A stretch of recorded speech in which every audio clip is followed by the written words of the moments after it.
एक रात पहले दुल्हन गायब, कमरे में सिर्फ उसकी चुनरी और दीवार पर खून से लिखा संदेश, वह मेरी है।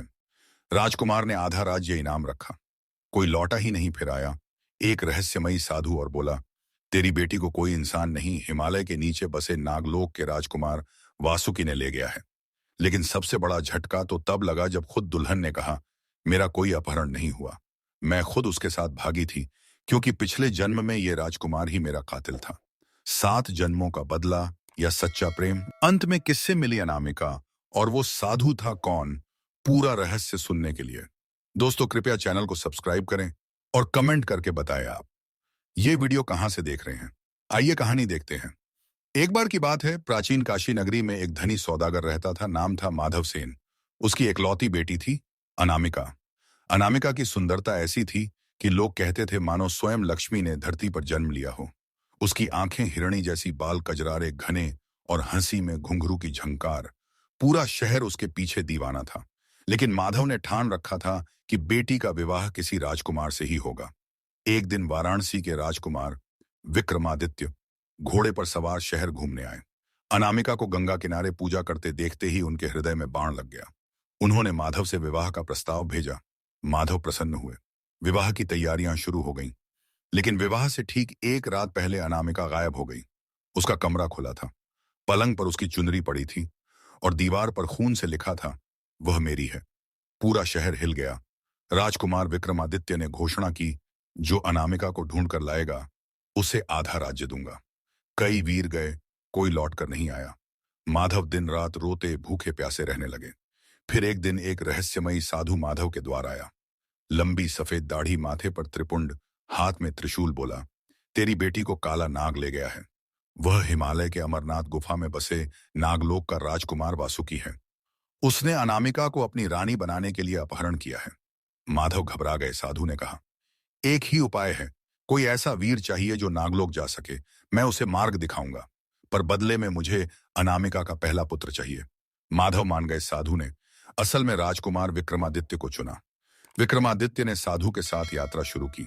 रास्ते में भयंकर जंगल, राक्षस, विषैले सांप, हर बाधा पार की। अंत में अमरनाथ की गुफा में एक चमकता द्वार मिला। साधु ने मंत्र पढ़ा, द्वार खुला और दोनों नागलोक में पहुंच गए। नागलोक अद्भुत था। हीरे माणिक से जड़े महल, फूलों की नदियां। वहां अनामिका सोने के पिंजरे में कैद थी। लेकिन अजीब बात, वह उदास नहीं थी। वह वासुकी से प्रेम करने लगी थी। वासुकी रूपवान, दयालु और शक्तिशाली था। उसने अनामिका को कभी जबरदस्ती नहीं छुआ, बस अपनी प्रेम कहानी सुनाई थी। अनामिका का हृदय पिघल गया। विक्रमादित्य ने वासुकी से युद्ध किया। 3 दिन 3 रात चला भयंकर संग्राम। अंत में विक्रमादित्य की तलवार वासुकी के सीने पर लगी। वासुकी गिर पड़ा। अनामिका चीखी नहीं और विक्रमादित्य के सामने आ खड़ी हुई। बोली, मैं स्वेच्छा से यहां आई हूं। वासुकी ने मुझे अपहरण नहीं किया, मैं खुद उसके साथ चली आई थी। विक्रमादित्य स्तब्ध। अनामिका ने पूरा सच बताया। विवाह से एक रात पहले अनामिका गंगा स्नान कर रही थी, तभी जल में वासुकी का प्रतिबिंब दिखा। वासुकी ने कहा कि वह पिछले जन्म में अनामिका का पति था। पिछले जन्म में अनामिका एक नागकन्या थी और विक्रमादित्य ने उसे मार डाला था। इस जन्म में वासुकी ने बदला लेने की बजाय प्रेम चुना। उसने अनामिका को अपना पिछले जन्म का स्मरण कराया। अनामिका को सब याद आ गया। उसने खुद विक्रमादित्य से दूर होने का फैसला किया और वासुकी के साथ चली गई। खून से लिखी चिट्ठी भी अनामिका ने ही लिखी थी, ताकि कोई पीछा न करे। विक्रमादित्य का हृदय टूट गया। उसने तलवार फेंक दी और बोला, अगर यही तुम्हारी खुशी है तो मैं तुम्हें आजाद करता हूं। लेकिन तभी सबसे बड़ा ट्विस्ट आया। वह साधु जो विक्रमादित्य को लाया था अचानक हंसने लगा। उसका रूप बदल गया। वह कोई और नहीं, स्वयं भगवान शिव थे। उन्होंने कहा, विक्रमादित्य, पिछले जन्म में तुमने इस नागकन्या को इसलिए मारा था क्योंकि उसने तुम्हारे साथ विश्वासघात किया था। तुम दोनों के बीच प्रेम और घृणा का चक्र 7 जन्मों से चल रहा है।